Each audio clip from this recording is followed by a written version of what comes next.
لا تنسى الاشتراك في القناة وتفعيل زر الجرس لتتوصل بكل جديد. نتجاوز بسرعة. الجواب رقم واحد. ننتظر باش نتجاوز. الجواب رقم جوج.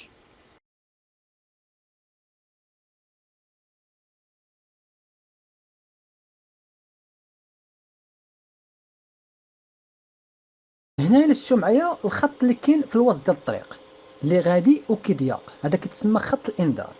دائما ملي تشوفوا هذا الخط اللي وسط الطريق غادي وكيضيق، عرفوا من وراه جاي خط متصل. اذا الا شفتوا معايا دابا في الفيديو كتلاحظوا معايا ان السياره غاده والخطوط غادا كتضيق، وغتلقاو خط متصل وكاينه بلاكه ديال ممنوع التجاوز على اليمين. اذا هنا اصبح الخط متصل، اذا هنا خصني ننتظر باش نتجاوز. ما يمكنش ليا نتجاوز بسرعه لان الخط عندي متصل، اذا ممنوع التجاوز. التقييدات والتهيئات المشار لها في رخصة السياقة كتحدد من طرف الطبيب. واحد، نعم. زوج، لا. كتكون على شكل أقنان خاصة. ثلاثة، نعم. أربعة، لا.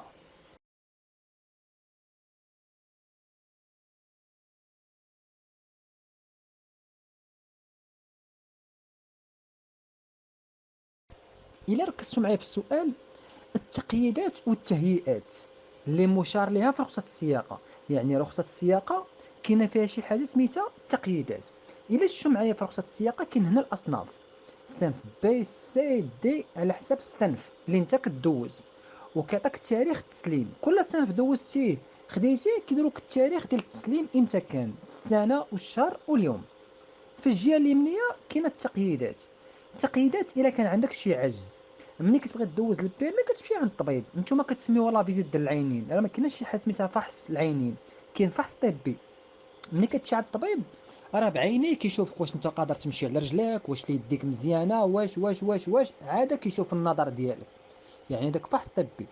فكاينين الناس اللي هما ما يقدوش انهم يسوقوا الا بشي حاجه. مثلا كاين اللي كاع ما كيشوف مزيان يدير النظاظر، كاين اللي كيدير العدسات، كاين اللي على حساب كل واحد، كاين اللي ما عندوش رجل يعني كي عنده ملف طبي انه خاص يسوق سياره اوتوماتيكيه و اذا هاد التقييدات الا كنت انت انسان سليم ما كيكون عندك حتى شي حاجه فيها. ولكن الا كان عندك شي عجز وتكتب في هاد التقييدات واحد الرقم سري، لان الرقم السري هو القن، كنقولوا الرقم السري او لا القن.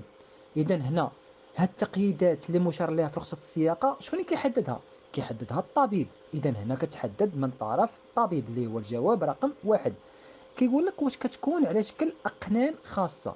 شنو هو القن؟ القن هو الكود، يعني واش كتكون على شكل أكواد خاصة؟ نعم. هاد الأكواد كاينة ومعروفة وغادي نحط لكم أشكال منها.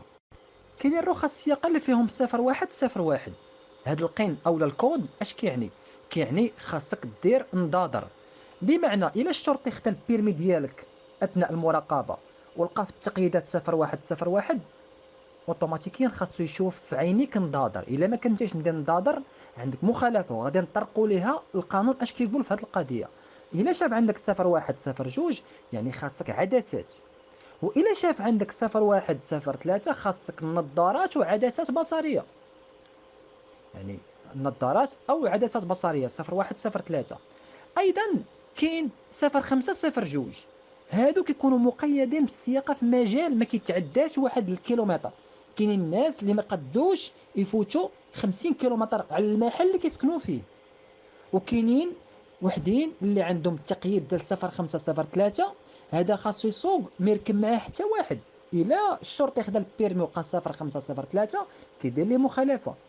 وكاينين يعني اللي عندهم 0505 ممنوع يدخلوا لطريق السيار، هادشي كيكون بملف طبي. اذا اتفقنا هذا هو القن اولا الكود اللي كنتكلموا عليه، اللي كيقيدك يعني كيمنعك من واحد الحاجه. كيمنعك انك تسوق لاندادر، كيمنعك انك تسوق في لوطوروت، كيمنعك انك تسافر بالنهار، كيمنعك انك تسوق بالليل. هادو اكواد اولا القن.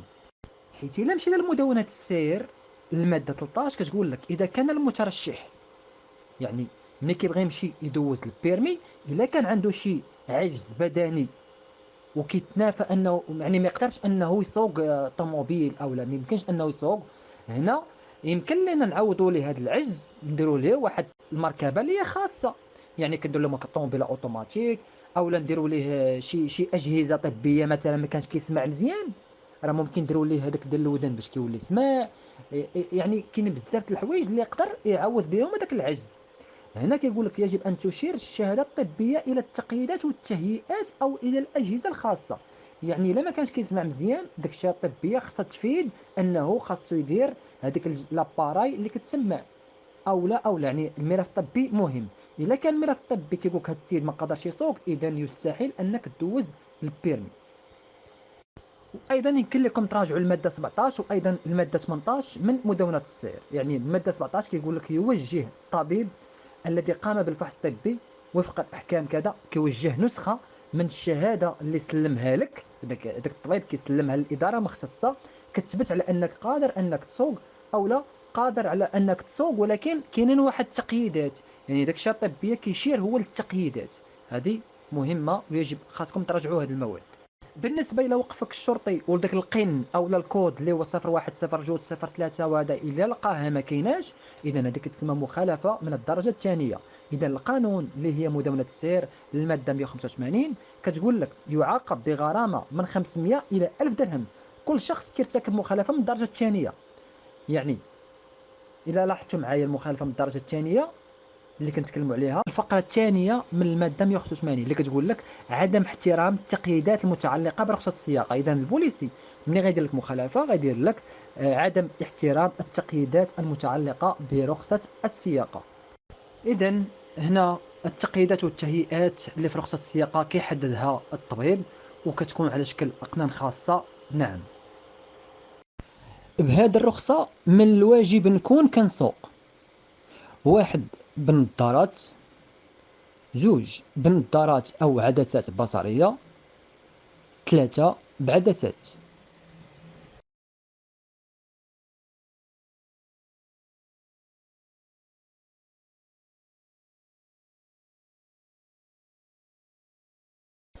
السؤال كيقول لك بهذه الرخصة من الواجب، إذا راه واجب باش يكون عندي شي تقييد في البيرمي ديالي، ضروري خصني نحترمو. هاد التقييد اللي عندنا قلناه القن السري أو الكود هو 0101. قلنا شنو هو؟ إذا 0101. إذا هنا خصني ندير النظارات. الا كان عندي خاصني ندير نظارات او العدسات، قلنا الرقم شحال خاصكم تحفظوه، هو 0103.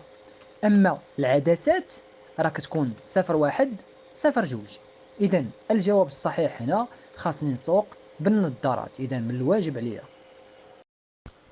باش نسوق مركبة ذات محرك من الواجب نتوفر على رخصة السياقة اللي كتناسب مع صنف المركبة: واحد نعم، زوج لا.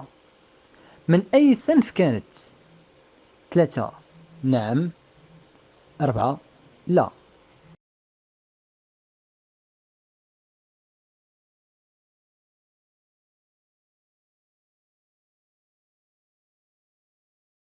هنا كيقول لك باش نسوق شي مركبة من الواجب عليا نتوفر على رخصة السياقة. هنا لابد رخصة السياقة، ولكن خاصها تكون كتناسب مع داك الصنف.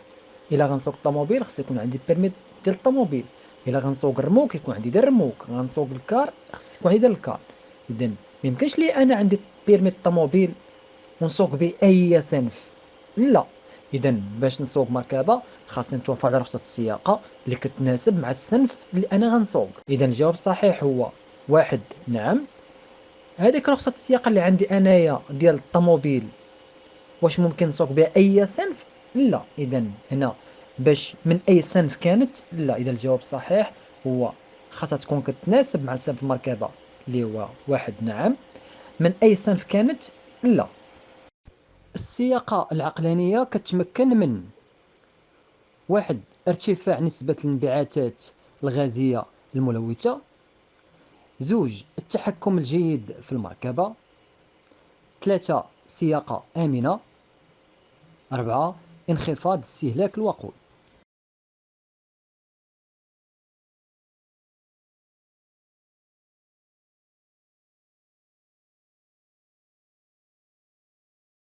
السياقه العقلانيه هي اللي كنقولوا واحد كيسوق بعقله، يعني كيمشي مرزم في الطريق، الا ما قدامه حتى واحد طريق خاويه كيمشي عادي كيكسيري عادي، الا كان الطريق يعني عامره شويه كي دائما كيخلي مسافه الامان، ما كيغيرش خط السير بلا ما ياخذ الاحتياط ديالو، هذه كنقولوا انسان كيسوق بعقله. يعني هاد السياق العقلانيه واش كتمكن من ارتفاع نسبه الانبعاثات الغازيه الملوثه؟ هنا لا. يعني اللي كيسوق بعقله كيكون صديق للبيئه، يعني ما كيكونش كيكسيري بزاف في كل فيتاس، يعني ما كيخرجش الدخان، يعني وكيكون عنده اقتصاد في الوقود، كيكون كيتحكم في العربه ديالو، كيكون دائما السياقه ديالو امنه. اذا هنا ارتفاع نسبه الانبعاثات الغازيه الملوثه لا، هذه كتكون عند الناس اللي عندهم السياقه متهوره. واش عنده التحكم الجيد في المركبه؟ نعم، لانه كيكون مرزان كيمشي بشويه عليه، اي خطر كيخرج ليه كيكون سهل انه يتعامل معاه لان السياقه ديالو عقلانيه. السياقة آمنة؟ نعم، لأن السياقة العقلانية هو اللي كيخلي مسافة أمان بينه وبين العربات اللي قدامه، هو اللي ما كيغيرش الاتجاه وما كيغيرش خط السير إلا من بعد ما أنه ياخذ الاحتياط ديالو. هذه هي السياقة العقلانية.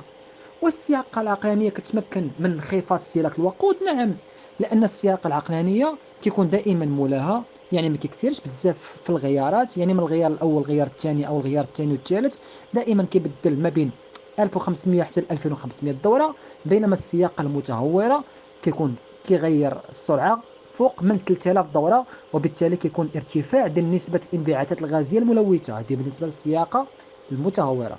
ولكن السياقة العقلانية كيكون كيغير يعني المستويات السرعة بشكل اللي هو متناسب، وبالتالي كيكون انخفاض لاستهلاك الوقود. إذا السياقة العقلانية كتمكن من التحكم الجيد في المركبة، ومن سياقة آمنة، وأيضا انخفاض استهلاك الوقود، وكيكون صديق للبيئة، يعني ما كيساهمش في ارتفاع نسبة الانبعاثات الغازية الملوثة يعني الدخان. ضبط مسند الرأس بشكل صحيح له دور في راحة السائق. واحد، نعم. زوج، لا.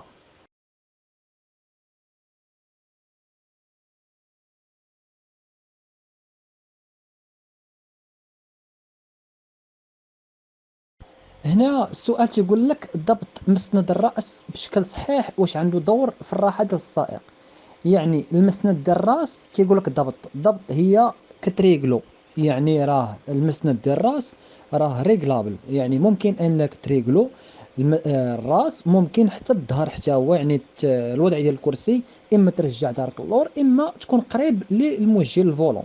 اذا هنا الضبط ديال المسند الراسي الا كان بشكل شحاح مضبوط راه كيكون عنده دور في الراحه ديال السائق. هنا غنعطيكم الوضعيات. فالوضعيه هي هذه الصحيحه، خص يكون الراس بحال الموكده، ما يكونش واحد الفرق بين اتساع بينك وبين الراس ديالك، وما خصوش يكون راجع للور، يعني راسك بحال ناعس. هذه هي الوضعيه الصحيحه باش تكون عندك واحد الراحه في السياقه ديالك. اذا الجواب الصحيح نعم، لان الضبط ديال مسند الراس ولا رجلتيه مزيان عنده دور في الراحه ديالك اثناء السياقه. السؤال رقم واحد، إلى تجاوزت نسبة الكحول في دم السائق 0.20 جرام لكل لتر من الدم، في هذه الحالة السياقة ممنوعة. واحد، نعم. زوج، لا. غادي نتعرض للخصم 4 نقاط. 3، نعم. 4، لا.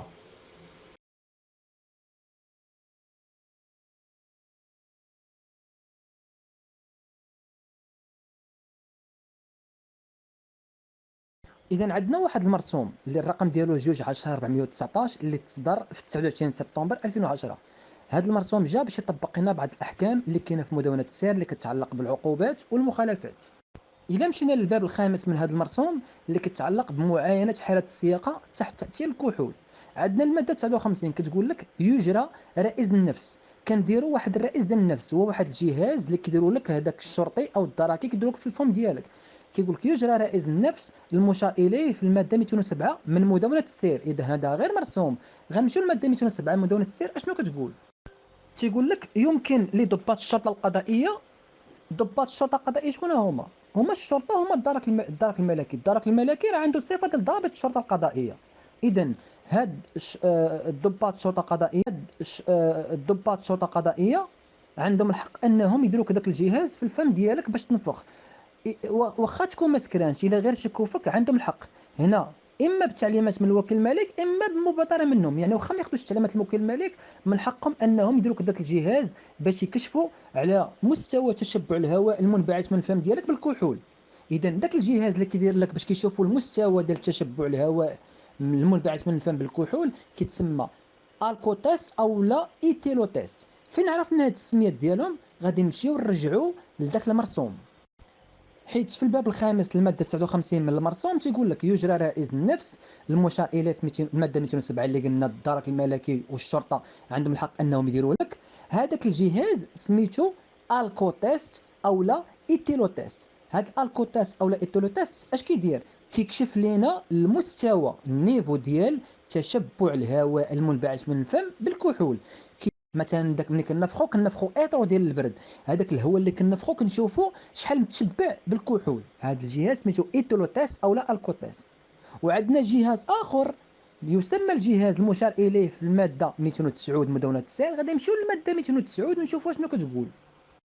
قبل غادي نكملوا الماده 208 كتقول لك اذا مكن الرائز الى هذاك اللي نفختي بين داك الضباط الشرطه القضائيه او لا افترضوا راه عندك واحد النسبه ديال الكحول، هنا خاصهم يديروا معاك واحد الحاجه سميتها التحققات الهادفه. اشنو هي التحققات الهادفه؟ هي تمشي للسبيطار تيقول لك الا شكوا فيك او لا افترضوا فيك راه عندك نسبه الكحول او لا رفضتي. هاد جوج الحوايج خاصك تمشي للتحققات الهادفه اللي كاينه في الماده 209. كيقول لك هاد التحققات الهادفه كدينا باش نثبتوا الحاله الكحوليه، يعني كناخذوا اليقين، يعني راه عندك نسبه كبيره ديال الكحول في الدم. اذا هاد التحققات الهادفه كتكون عن طريق التحاليل والفحوصات الطبيه السريريه، او لا كتكون بواحد الجهاز اللي كيمكننا من اننا كنحدوا التركز. لاحظوا معايا التركز ديال الكحول من خلال تحليل الهواء المنبعث من الفم. الجهاز الاول قلنا غير كنفخو كيعطينا غير المستوى ديال التشبع يعني هذاك الهواء بالكحول، ولكن هذا الجهاز الثاني كيحدد لنا تركز الكحول من خلال تحليل الهواء المنبعث من الفم. اذا هذا الجهاز سميتو ايتيلومتر. حيت الا رجعنا في المرسوم كنلقاو ان هذا الجهاز هو انه كيحدد مستوى تركز الكحول عبر تحليل الهواء سميتو ايتيلومتر. اما الجهاز الاخر كيكشف لنا مستوى تشبع الهواء. الخلاصه المراقبه ديال نسبه الكحول في الدم كتتم عبر مرحلتين. في الاول كنستعملوا داك الجهاز الالكوتيست او الايتيلوتيست اللي كيديروا هذاك الدركي او لا الشرطي، اللي هو جهاز اللي كيقيس لنا مدى تشبع الهواء المنبعث من الفم بالكحول، وكيعطينا واحد بيب سونور. الا كان بوزيتيف يعني ايجابي، هنا خاصنا نمشيو للايتيلومتر. يعني الايتيلومتر هذا الجهاز اللي كيقيس لنا تمركز او لا تركز الكحول في الهواء المنبعث من الفم. الا خرج لينا في هذا الايتيلومتر نسبه اكبر من 0.1 ملغ في اللتر، هنا لابد. اذا هنا السياقه ممنوعه. الجواب واحد نعم، لانه الا تجاوزت نسبه الكحول في دم السائق 0.2 غرام لكل لتر من الدم، اذا في هذه الحاله السياقه ممنوعه. هنا غادي نتعرض للخصم 4 نقاط. هنا الجواب هو لا، لانه غادي نتعرض للخصم 6 نقاط، لانه في مدونه السير كيتم خصم 6 نقاط الى كان السائق يعني كيسوق العربه ديالو وهو تحت تاثير الكحول او تحت تاثير المواد المخدره.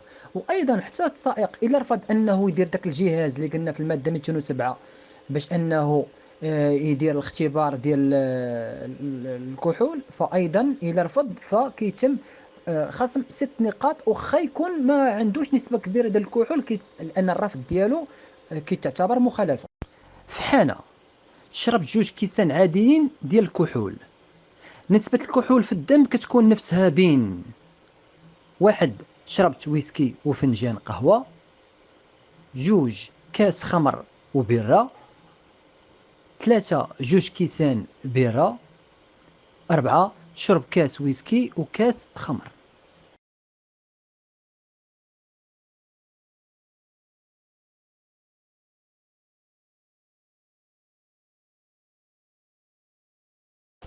فبداية هذا السؤال بلا ما تبقاو تفكروا فيه، الصياغة ديال السؤال وايضا الاقتراحات في الاجوبه يعني غير منطقيه. انا لا اظن ان هذا السؤال يحطوه في الامتحان. يعني هذا سؤال مفبرك. ولكن لا بأس أننا نعرف يعني معلومات على الكحول وعلى الخمر. خاصنا نعرفوا أنه كاين فرق ما بين الكحول وما بين الخمر، حيث الكحول هو واحد السائل اللي ما عنده لا رائحة ولا لون ولا طعم، بينما الخمر يعني راه سائل اللي فيه الريحة وفيه اللون وفيه الطعم. حيت لابد خاصنا نعرفوا انه هاد الشيء راه عادي، راه خاصنا نعرفوا الصنع ديال اي حاجه ولاش لايقه، ونعرفوا حتى الاضرار ديالها والمنافع ديالها. ولا كاين شي قانون اولا شي معلومه طبيه باش نبعدوا منه، يعني خاصنا نكونوا يعني منورين به. ماشي عيب اننا نفهموا هادشي، لانه راه جزء منا. راه يقدر مثلا شي واحد، شي صديق ديالك اولا شي واحد في العائله ديالك يدير حادثه، اولا يشدوه في شي باراج ولقاو سكران، وتبغي تسول مثلا شي محامي راه بالفلوس، وتقول لي مثلا شنو هي الغرامه، ولا واش غادي يتابعوه، اولا البيرمي واش غادي يسحبوا ليه ولا لا، وشحال النسبه اللي خاصهم يلقاو باش يعتقلوا. اذا العلم راه ما عندوش واحد الحدود. واليوم غادي نحلل معاكم هذا السؤال مزيان، ولكن قبل خاصنا نفهموا شي حوايج. خاصنا نعرفوا ان الخمر راه ثالث المشروبات استهلاكا في العالم بعد الماء وبعد الشاي. ولكن راه هذاك يعني انه ولكن هذا ما كيعنيش انه راه زوين حيت كلشي مليوح ليه، ولكن راه حتى حنا راه خاصنا نكونوا استثناء ونقلبوا على العلم ونفهموا القانون، حيت الاغلبيه اللي سقطوا راه ما لقاوش اللي يكونهم مزيان في البيرمي. اذا ما نكونوش بحال استهلاك الخمر اللي كبير تابعينه. اذا حنا خاصنا نتبعوا العلم والناس اللي فاهمين. راه دابا الاغلبيه المطلقه كتجهل كل شيء، كتجهل القانون، كتجهل الاسعاف، كتجهل التعامل مع المحاضر ديال الشرطه والدرك، يعني ما عارفينش اللي ليها واللي عليها. فمثلا في الخمر كنسمعوا النبيذ، ما كنعرفوش مثلا المعنى ديال النبيذ. راه كاين النبيذ اللي هو مسكر ونبيذ اللي غير مسكر. نعطيكم واحد المثال. مثلا كتسمعوا واحد الطفل كتقول واحد الدري منبوذ هو اللي خلاه والديه، يعني الطفل المنبوذ هو المتروك. والنبيذ راه فيه جوج الانواع، كاين النبيذ اللي هو مسكر والنبيذ اللي غير مسكر. مثلا خدينا واحد الكاس ديال الماء، خشينا فيه تمره، خلينا واحد اليومين ل 4 ايام، يعني غادي يولي واحد الطعم في هذاك الماء. اذا هذا كيتسمى نبيذ التمر. اما اللي خلينا مده طويله بزاف وكانت الحراره راه كيتسمى خمر، يعني راه تخمر، يعني راه كيسكر. بحال دابا العصير اللي خليتيه ونبتيه واحد المده طويله راه كيحماض وكيوصل لواحد المرحله ديال انه كيسكر. اذا هنا كاين نبيذ اللي هو محرم، ماشي حيت انه تنبت، ولكن حيت كيسكر. لان الرسول عليه الصلاه والسلام كان كينبت التمر بالماء وكيشربه، يعني كاين واحد طعم ديال التمر في الماء، ولكن الا وصل لدرجه الاسكار فهو محرم. نعرفوا كاينه واحد القضيه يعني في عند الناس ديال الخمر كيسميوها التقطير هو اللي كنقولوا عليه، يعني كينقيو وكيصفيو بحال قلتي مثلا زيت ارغان فاش كنقطروه، يعني كنديروا ليه التصفيه باش كنفصلوا دوك المركبات العضويه. اذا هنا خاصنا نعرفوا الكميه ديال الكحول اللي كاينه في المشروبات بحال البيره بحال الويسكي بحال الفودكا اخر ما تناول. يعني خاصنا نفهموا هذا الشيء. وهذه الكميه اولا كما كيقولوا هما هادو اللي كيسميو راسهم هما يعني سكيريه، كيقولوا واحد الفولتاج. يعني هذا الفولتاج اللي كيكون في هذه الامور راه كيكون في مختبرات اللي كتكون معتمده، كتكون اجري، اللي فيهم كيحدوا المحتوى ديال الكحول اللي كتكون في ذاك التقطير. اذا هذا السؤال راه ما كاينش ويستحيل يكون، ولا كان راه صعب الجواب عليه. هذا هو اللي كاين. دونك هذا السؤال راه ما كاينش. وكنتمنى انكم دائما يعني هاد السلسلات اللي غنبدا نحط حاولوا تحفظوهم. الا تفرجوا في الفيديو غير 10 المرات، يعني في اسبوعين اكيد المعلومات غتدخل لكم الدماغ ديالكم. حفظوا، ومنين كيدخل لكم داك الشيء كتحفظوه غادي تفهموه. هذا هو اللي كاين، وراه هذا هو المعقول، هذا هو البيرمي نورمالمون. هو هذا الاخوان، ما نكذبوش على راسنا، خصنا نكونوا عارفين هاد الاشياء كلها. نعرفوا الى الشراب شحال النسبه ديال الاعتقال، اش كيسحبوا ليا، شحال الخطيه. اذا الاجابه على هذا السؤال ما كايناش، وسؤال براسو هو ما كاينش. لان الفصل 25 من اسمى قانون في البلاد اللي هو الدستور، حريه الفكر والراي والتعبير مكفوله بكل اشكالها، وايضا حريه الابداع والنشر والعرض فهو ضامن الدستور. اذا انا كننشر العلم وما كنشرش الاخبار مفبركه. فهذا السؤال تم طرحه في وسائل الاعلام، هنا خاص تدخل ديال الوزارة ديال الاتصال، وخاص تدخل ديال المركز السينمائي اللي كيعطي هاد البطائق لهاد أشباه الصحفيين. إذا الصحافة هي اللي نشرت هاد السؤال، أما هاد عبد ربي فكنشر العلم والمعرفة. إذا حرية الفكر والرأي والتعبير وحرية الإبداع هذا الفصل 25 من الدستور اللي ضامنوا ليا. إذا لا كان شي مسؤول كيتفرج فيا كان كيفكر تكون شي متابعة، في المتابعة غادي تكون مضادة لك الشريف. متفقين؟ حنا كننشروا العلم وكنعطيو المعرفه وكنعطيو بالمواد والفصول وباش ما بغيتي. اذا حتى هنا كنساليو هاد السلسلة. التقى.